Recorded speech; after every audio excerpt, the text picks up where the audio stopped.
Welcome to the deep dive. Great to be here. Today we're getting into a book that, honestly, so many people find transformative, especially if you're trying to create something or just achieve, well, anything significant. Yes. Stephen Pressfield's The War of Art, Winning the Inner Creative Battle. Definitely made an impact. It really has. So our mission for this deep dive is pretty clear. Figure out what Pressfield sees as the number one thing holding us back, and crucially, how his framework suggests we can actually beat it. Sound good? Sounds perfect. And Pressfield doesn't waste any time, does he? He names the enemy right up front. Resistance. Right. The capital R. Right, and it's key, isn't it, that he's not talking about, like, external stuff, bad luck, mean bosses, whatever. Exactly. He pins it down as this internal force. It's self-sabotage, basically. And it pops up almost predictably whenever we think about doing something. Well, something hard, but ultimately good for us. Something that involves long-term growth, maybe, or helping others. Precisely. That's its trigger point. It fights against anything that offers genuine benefit down the line. Okay, resistance. It sounds kind of dramatic, maybe, but it resonates. Even someone like Robert McKee, the screenwriting guru, admits in the foreword. Yeah, he says he was a master procrastinator. Right, and that this book helped him actually see it, name it, this internal barrier. And Pressfield makes it really clear this isn't just an artist problem. It's universal. Everyone deals with this stuff. So what kind of things trigger it? You mentioned long-term growth. Oh, he lists loads. Any creative pursuit, obviously writing, painting, music, but also launching a business, starting an exercise program, pursuing spiritual growth, trying to kick an addiction. Even big life commitments, Yeah. like marriage or deciding to help others more. Absolutely. Anything that prioritizes that deeper long-term value over just what feels easy or good right now, that's resistance's playground. It wants to keep you comfortable, keep you small. It's the descriptions he uses that really stick with you, this invisible pressure. You can't see it, but you feel it. Yeah, like a repelling energy, pushing you away from the keyboard or the gym or whatever it is. And it's internal, right? Self-generated. The enemy isn't out there. It's in here. That's the core message. And it's sneaky. Insidious, he calls it. It lies, it makes up excuses, it uses flattery, it bullies. It has no conscience whatsoever. None. It's just this destructive machine, relentless, implacable. You can't negotiate with it. But here's a fascinating bit. He says it's impersonal. Right. Which is weird because it feels so personal, like it's got a vendetta against you. But he argues it's more like gravity, a force of nature. It doesn't hate you. It just opposes upward movement. And this is the kicker, the part that really flips things. The infallibility. Exactly. Resistance is infallible. It always points towards what you most need to do. So the more you dread doing something, the more fear or procrastination you feel. The more important it probably is for your soul's evolution, as he puts it. It's like a compass needle pointing directly at your true north. But the feeling is repulsion, not attraction. That's such a powerful reframe. Fear isn't necessarily a stop sign. It's often a go sign. It means you're aiming high. And he stresses it never sleeps. You got to be vigilant constantly. It plays for keeps, too. Wants to kill your potential, your genius. And it feeds on fear. Our fear is its fuel. It only opposes that movement to a higher level. It's totally fine with us just staying put. And watch out near the end. That point about it being strongest at the finish line. Oh, yeah, the Odysseus story with the bag of winds. So close to home. You relax, think you've made it, and bam, something happens, you sabotage yourself, you get thrown way back. Yeah. Need to stay sharp, right to the very end. And it's a dirty fighter. It recruits allies. Yeah. People around you, sometimes the ones you love most. If they're stuck in their own resistance, seeing you break free can trigger them. They might subtly or not so subtly try to pull you back down. The classic crabs in a bucket analogy. Misery loves company, I guess. Unfortunately, yeah. Their resistance teams up with yours. Okay, so we know what it is, but how does it actually, manifest? How does it show up day to day? Pressfield gives a whole list, doesn't he? Symptoms, almost. He does. And the number one, the absolute classic, is procrastination. The one we're all experts at rationalizing. Oh, I'll do it tomorrow. I need more research. The conditions aren't right yet. Exactly. But he warns, it's not just putting things off for a day. It can become a lifelong habit. You procrastinate on your calling, not just your task list. That's a scary thought, postponing your whole life. It is. But the flip side, and this is crucial, is that you can change that right now. The power is always in the present moment. What else? He talks about distractions, right? Things that feel good temporarily. Definitely. Things like excessive indulgence, sex, drugs, shopping, endless internet scrolling. They give you that quick dopamine hit and escape. But they leave you feeling kind of empty afterward, don't they? Because you know you avoided the real work. Precisely. It's choosing that immediate fleeting gratification over the deeper satisfaction of creating or achieving something meaningful. He also mentions getting into trouble. How's that resistance? He calls it seeking faux fame. It's a way to get attention, to feel seen, but without doing the hard, often solitary work required for real achievement. Think risky behavior, drama, addiction, even just being disruptive. Ah, okay. And self-dramatization. Creating chaos. Yeah, like turning your life into a soap opera. Okay. Constant crises, endless relationship drama. It keeps you busy, keeps you occupied, so you don't have the quiet mental space to face the blank page or the challenging project. Self-medication, too. Using substances to numb the call. To blot out the voice of your soul, as he puts it. He tells that story about the ad exec. Oh, the cynical advice. Invent a disease to sell the cure. Right. Suggesting maybe that background hum of dissatisfaction we feel isn't just random unhappiness. It could actually be resistance, trying to tell us something. Wow. And victimhood, how does that fit in? He sees it as a really insidious form. It's passive aggression. By cultivating this identity of being wronged or helpless, you manipulate others, and crucially, you get a free pass from doing your own work. You have a condition. Yikes. That hits home. He even mentions choosing partners based on their resistance. Yeah, like maybe we subconsciously pick people who are really struggling so we can focus on their drama instead of our own calling. It's uncomfortable to think about. It really is. And it's so powerful that he admits resistance fought him on writing this very book. Yeah. Tried to convince him to write fiction instead, something easier maybe. It just shows how universal it is.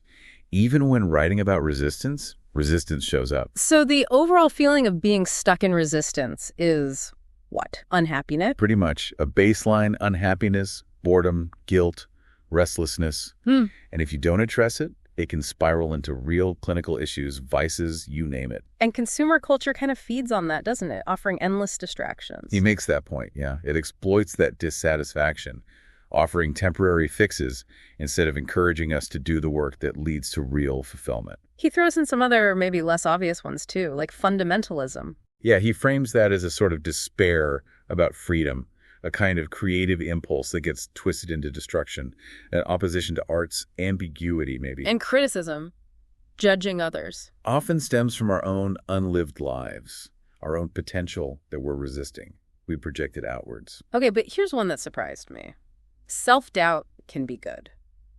Isn't that interesting? He argues that deep self-doubt often means you're aiming high, you're aspiring to something worthwhile. He contrasts the fake innovator's bravado with the real creator's fear. So fear is actually a signal. A huge one. The more fear you feel about a specific action or project, the more certain you can be that you have to do it. It's pointing the way, like that James Lipton anecdote about actors. Choosing the roles that scare them the most. Exactly. That fear indicates importance. And this connects to another point. Resistance is proportional to love. Right. The more you resist something, the more you likely care about it, the more it's connected to your core calling. If you didn't care, you wouldn't feel such strong resistance. He warns against grandiose fantasies, though. That's amateur hour. Yeah, dreaming about the outcome without doing the work. That's just resistance, keeping you in fantasy land, away from the messy reality of creation. What about the fear of being alone? That can stop you starting. Big time. But he offers this beautiful idea that the very act of committing, of starting the work, calls forth help. Inner support. The muse, he calls it. Like Lennon or Dylan needing to protect their creative space. Exactly. And when you're deep in it, artists often lose all sense of time, of solitude. They feel connected to something bigger. He also says characters can feel more real than people sometimes. Because they embody our core dilemmas so intensely, maybe. And this whole idea of healing first. He warns against that becoming an excuse. Yeah, like, I can't start my novel until I've processed all my childhood trauma. He argues the creative part of us is actually pretty resilient. Action is often the healing. Remember his dishwashing story? Yeah. After a failed writing attempt, just doing something, anything, was the turning point. Just engaging with reality, taking action, it breaks the spell. He's also critical of over-relying on external support. The dream about Carol driving her own bus. Exactly. True support often has to come from within. Cherish that inner guidance. And then there's rationalization. Resistance's best friend. Its PR department. It cooks up perfectly logical sounding reasons why you can't possibly do the work today. And many of those reasons might even be true. Like the Tolstoy or Armstrong examples, having kids, having cancer, valid reasons, sure, but they still did the work. Right. The rationalizations are ultimately irrelevant if the calling is strong enough. Resistance uses truth to tell a lie, the lie being, you can't do it. But woven through all this description of this formidable enemy is this thread of hope, right? Absolutely. The core message isn't despair, it's that resistance can be beaten. It feels impossible, like childbirth maybe, but look at the evidence. Beethoven's Fifth, Romeo and Juliet, the Golden Gate Bridge. Exactly. Monumental achievements exist. It is possible. We just need to learn how. Which brings us neatly to the second part, how we fight back. And it boils down to one major shift. Turning pro. He calls it an epical decision, not just a small tweak, a fundamental change in orientation. Okay, so contrast them for us, amateur versus pro. What's the difference in mindset? Well, the amateur plays for fun, maybe dabbles part-time. Their identity is often wrapped up in the activity, so they fear failure, they get defensive, they show up when they feel like it. And the professional. The pro plays for keeps. It's a vocation, full-time commitment in their head, even if not literally 9 to 5. They're committed, disciplined, they accept payment or act as if they do, creating distance. They don't over-identify, they have humor about it, they focus on mastery, they deal with the real-world feedback and all. It's a totally different attitude. That Somerset Maugham quote is perfect, isn't it? I write only when inspiration strikes. Fortunately, it strikes every morning at 9 o'clock sharp.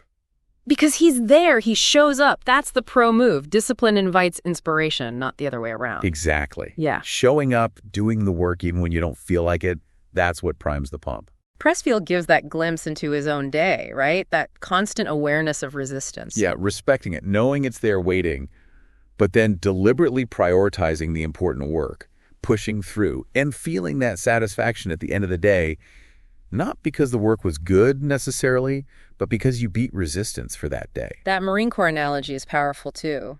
Learning to be miserable is good training. Huh. Yeah, because creation isn't always fun. It is a battle sometimes. Facing resistance daily builds resilience, just like boot camp. And he makes a great point. We're probably already pros in some area of our life, our jobs maybe. For sure. Think about it. Yeah. You show up to your job every day, right?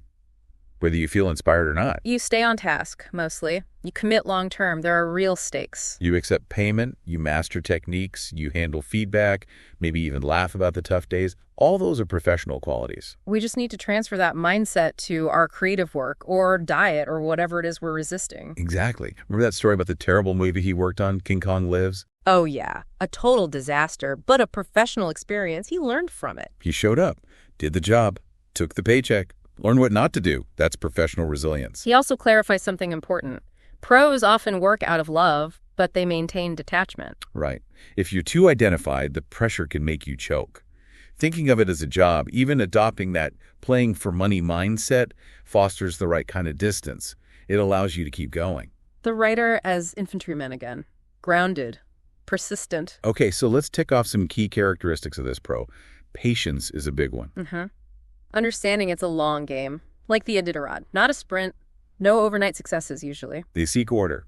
A clear desk, a structured day. It clears the mental clutter so they can focus. They demystify the process. It's craft, it's technique, not waiting for lightning bolts. Inspiration comes through the work, not before it. And they act despite fear. Fear never goes away entirely. Like Henry Fonda throwing up before every performance. Exactly. Professionals feel the fear and do it anyway. They also accept no excuses. They know resistance's tricks. Like dealing with a telemarketer, polite but firm. No thanks. They play it as it lays, deal with reality, adapt to setbacks. The Scottish caddy. Oh, we just play it where it lies. Be prepared. Mentally ready for self-sabotage, for external obstacles. Don't show off. Style serves the story, the project, not the ego. Master technique, that's the foundation. Not afraid to ask for help. Like Tiger Woods working with Butch Harmon. Right. Pros know they don't know everything. They distance themselves from their instrument. Don't over-identify with talent. Think Madonna constantly reinventing herself. Don't take failure or success personally. That Bhagavad Gita idea again. Separate the work from the ego. Endure adversity. Criticism, rejection, that's just external resistance. He mentioned someone having due SPD dues paid on their license plate. Huh. I like that. Self-validate, don't rely on others' opinions. Another Tiger story there. Recognize limitations. Know when to bring in other pros. Reinvent yourself when needed. Adapt. Goldie Hawn's quote about changing. And finally, they recognize each other. A gun recognizes another gun. Pros spot other pros. It's a whole way of being, isn't it? Totally. And that you, Inc. metaphor is brilliant for cultivating this. Yeah, thinking of yourself as a corporation. Your creative self is the CEO, maybe, making decisions objectively. Have status meetings. Treat it seriously. It creates that necessary distance. And the final takeaway on this section. Resistance seems tough, but it's a bully. It backs down when you stand up to it. When you just keep showing up day after day, like Ethan Edwards and the Searchers just keep coming on. Turning pro isn't complicated, ultimately. It's an act of will. You just decide. Okay, so we've faced resistance, we've turned pro, but Pressfield takes us one step further, doesn't he? Into something more. He does. He talks about the higher realm, about, well, invisible forces that can actually help us. Muses, angels. Which might sound a bit out there for some people. For sure. And he acknowledges that. You can think of it more metaphorically if you prefer impersonal forces, inspiration, talent, the unconscious mind. The label doesn't matter as much as the phenomenon. And the phenomenon is that when you commit to the work, when you consistently show up and try, something else kicks in. Help arrives, ideas flow, unexpected connections happen. It's like the universe starts to conspire with you, not against you. That's the feeling. This is the other secret, he says, that real artists understand. If resistance comes from hell, then creation, inspiration comes from heaven, and it's an active ally. He connects this to ideas like the artist's code or the warrior's way. Yeah, an attitude of service, of humility. Like the Knights of the Round Table weren't just fighting external dragons, but inner ones too. Their own resistance to realize their potential, to serve something higher. And he talks about literally invoking the muse. As a practice, yeah. Acknowledging you need help, humbling yourself before the mystery of creation. He shares his own ritual. Reciting the invocation from Homer's Odyssey, the T.E. Lawrence translation. That's the one. O divine poesy, goddess, daughter of Zeus, sustain for me this song. It's beautiful. What's key about that prayer for him? He notes that Homer asks for sustenance, not genius. Just the strength to keep going. It embodies the whole hero's journey, the struggle, the need for help. And it warns against using the sacred for profane ends. The goal is for the work to live. Then there's the magic of making a start. Quoting W.H. Murray, the moment you commit, providence moves too. All sorts of unforeseen help shows up. It's like stepping off the cliff and finding you could fly. He brings in Wim Wenders's wings of desire here, the angels wanting us to evolve. Right, like these forces are nudging us, whispering, grow, evolve. They act like midwives, he says, helping us give birth to ourselves, but only after we've started the labor. And the magic of keeping going once you're in the flow. Things start to happen almost automatically. You revise, you get new ideas, another part of you seems to chime in with guidance. Where does that come from? Angels. Muses, the unconscious, young self. He leaves it open, but suggests it's this organizing intelligence that steps in once we're engaged. It's why artists often feel modest, like they're just taking dictation. The ideas seem to come through them, not entirely from them. He shares some personal experiences here too, right? The Largo dream. Yes, this incredibly vivid dream that gave him a sense of structure and empowerment for his work. And the eagle meditation, too, profound insights coming from unexpected, non-rational places. It validates the reality of that inner world, dreams, visions. Definitely. And he connects this to people facing mortality, how their unlived lives often come back to them powerfully. Pursuing those callings, even late in life, can be incredibly healing. He mentions Tom Laughlin's work helping people with this. Then he contrasts the ego and the self. What's the difference? The ego operates from fear. Death is real, we're separate, self-preservation is key, maybe there's no God. The self operates from love. Death is an illusion, we're all connected, love is supreme, God is everything. And things like intoxication, meditation, fasting, they're attempts to quiet the ego. To demolish the ego, as he puts it, using slang terms, to access that deeper self. All those practices, vision quests, prayer, etc., aim for that connection. And the ego hates this. It resists creative awakening. Because it threatens its control. The ego wants to stay top dog. It fought the prophets, the visionaries, anyone pushing evolution forward. He also revisits fear, digging deeper. Beyond the surface fears. There's a master fear, he suggests. The fear that we will succeed. that we're actually more powerful and capable than we think. Why would we fear success? Fear of the responsibility that comes with it. Fear of standing out, of being estranged from the tribe. Although, ironically, fulfilling our potential usually leads to deeper connection. And underpinning all this is the idea of the authentic self. That we're not blank slates. We arrive with a unique blueprint, a destiny. Our job isn't to become something else, but to discover and embody who we already are. Wordsworth's trailing clouds of glory to become. Okay, this leads to another crucial distinction: territory versus hierarchy. Two fundamental ways people orient themselves psychologically. Find security. Hierarchy is about rank, status, comparison, where you fit on the ladder. It's often the default. But it breaks down, doesn't work well long term, especially for creatives. He argues it's fatal for an artist. It breeds competition, jealousy, dependence on external validation prizes, reviews, followers. You're always looking outwards, comparing yourself. It leads to being a hack. Yeah, someone who tries to figure out what the market wants, second guesses the audience, instead of listening to their own inner voice, their muse. The true artist has to work territorially. So what is the territorial orientation? The coyote analogy. Right. The three-legged coyote doesn't care about other coyotes. It just works its own patch of land. Yeah. A territory provides sustenance, creative inspiration, satisfaction directly from your interaction with it. You claim it through your work alone. It gives back exactly what you put in. So you need to ask yourself, what's my territory? Exactly. Where do you feel that direct connection, that sense of intrinsic reward from the work itself, regardless of external results? Creation is territorial. It aligns you with the universe's creative impulse. Second-guessing your muse is condescension to heaven. Wow. Strong words, right? Trust the inner voice. He gives tests. How do you react to anxiety? What would you do if you were the last person on Earth? Do you look inward or outward for validation? And for the artist working territorially, the supreme virtue is contempt for failure. Analogous to the warrior's contempt for death. Doesn't mean failure doesn't hurt, but you don't let it define you or stop you. You keep working your territory. This connects back to the Bhagavad Gita again. Focus on the labor, not the fruits. Exactly. Act territorially. And then he offers that third way. Do the work, but offer it up. Dedicate it to God, to the muse, to something higher.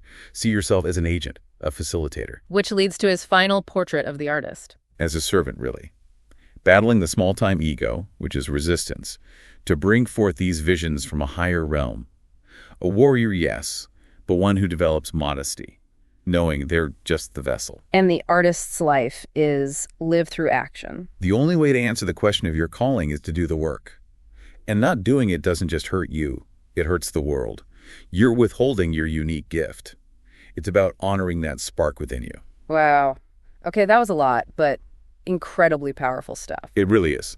So, if we boil it down, the main takeaway has to be resistance is real, it's internal, it's powerful, and it will try to stop you from doing anything meaningful. But this is the crucial but. But by recognizing it, understanding its tactics, and making that conscious shift to turn pro, focusing on the work itself, showing up consistently, working your territory, you absolutely can overcome it. And doing that opens the door not just to getting stuff done, but to connecting with something deeper, more creative, more fulfilling. Exactly. It taps into those higher realms of inspiration and potential. So maybe the thing to think about as we finish is, what's the main resistance you are facing right now? Where do you feel that pushback in your own life?